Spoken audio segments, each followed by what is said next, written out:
On this episode of Real Frank Movie Reviews, I review the movie Civil War, starring Nick Offerman, Kristen Dunst, Wagner Moura, Cailee Spaeny, Stephen McKinley Henderson, and directed by Alex Garland. Here's another Civil War. Remember this one?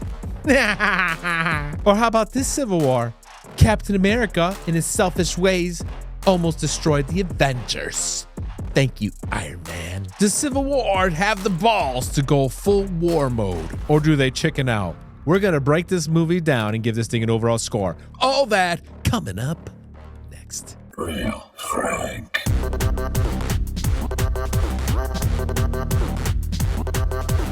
Hello, hello. Oh! Stop. Oh, you're too kind. Way too kind. Thank you.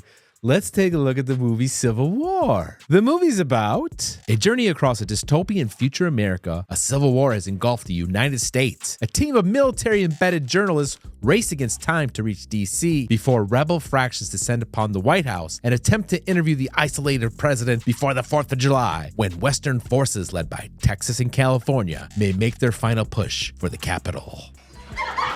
California and Texas teaming up to overthrow the president?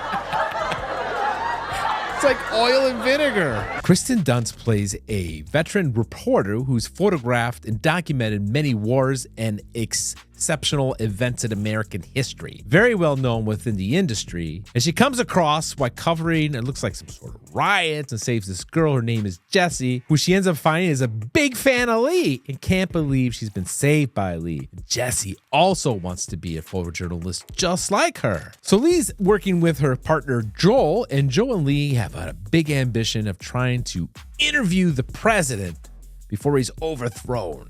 They want to get there, but the journey to Washington, D.C. is very dangerous. Another reporter named Sammy is trying to talk him out of it. He has something else he wants to do in like North Carolina, so they're all going to hitch a ride. Next morning when they get ready to leave, Jessie, the girl Lee saved, is in the car that Joe brought her in, and Lee isn't too happy about that. She's too young and doesn't want to get her hurt. So kind.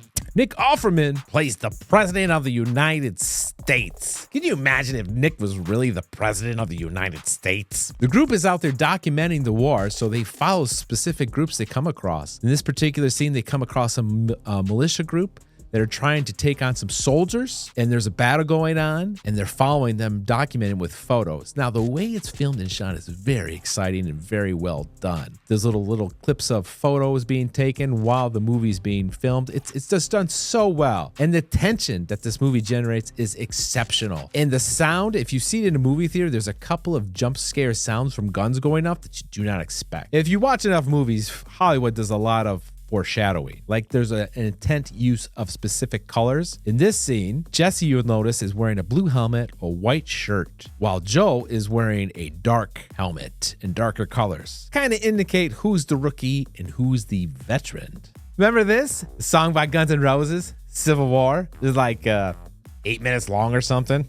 Now, since this is a war movie, you want it to be full war mode. What do you mean by that, Frank? Is if you're doing a movie about war, it's got to be nasty, gritty, and bloody. Can't shy away from it. And they do a great job of that. No way in this movie did they ever glamorize war. It made you feel very tense and scared in some certain scenes, drawing you in to these characters and the particular environment they are in. As they were driving across the country, they come across a body of a soldier due to some circumstances and some live action going on. They run over this body, and when they run over it looks like a dummy. It does not look lifelike. Another scene, Jessie falls into a pit full of human bodies. When she's rolling around trying to get out, she's walking on these bodies or rolling on these bodies. You can clearly tell these are dummies, not real bodies. Didn't really look realistic, a couple of them. A few of them looked real, but the one in particular she's crawling on looked totally like a mannequin dummy with the way the hair looked. It was kind of took you out of the movie for a couple of minutes and chuckle. Say cheese. Stop it! Now, you may wonder, is that Kristen's husband?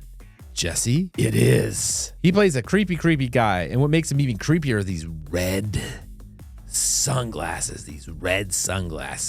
Just add to the craziness of him. This scene in the movie is one of the tense, dramatic scenes. You just don't know what's going to happen.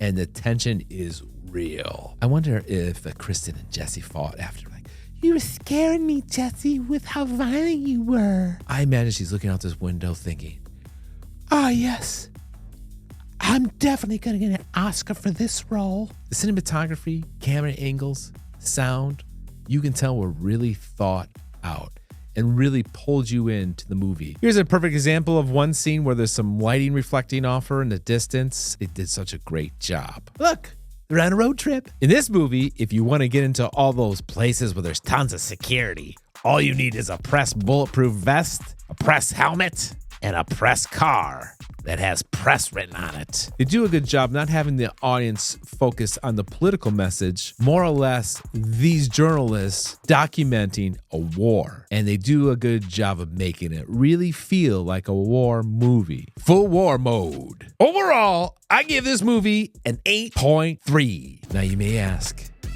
do they ever make it to the president? You'll have to go see it and find out.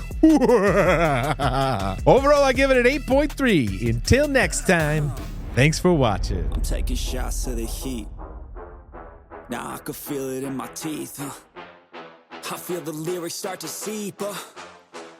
Out my veins like I bleed. Drop that bass on the beat for a minute. When I spit these words to the beat, no limit. I don't make no sense, I don't need no gimmick. I'ma say what I think, be real specific. And I'm after the chase, I'm a pass in the race. You could ask me the way I attack every day. I adapt and I change, never cap. And I say what I mean, how I think, and you know I'm here to stay like, keep my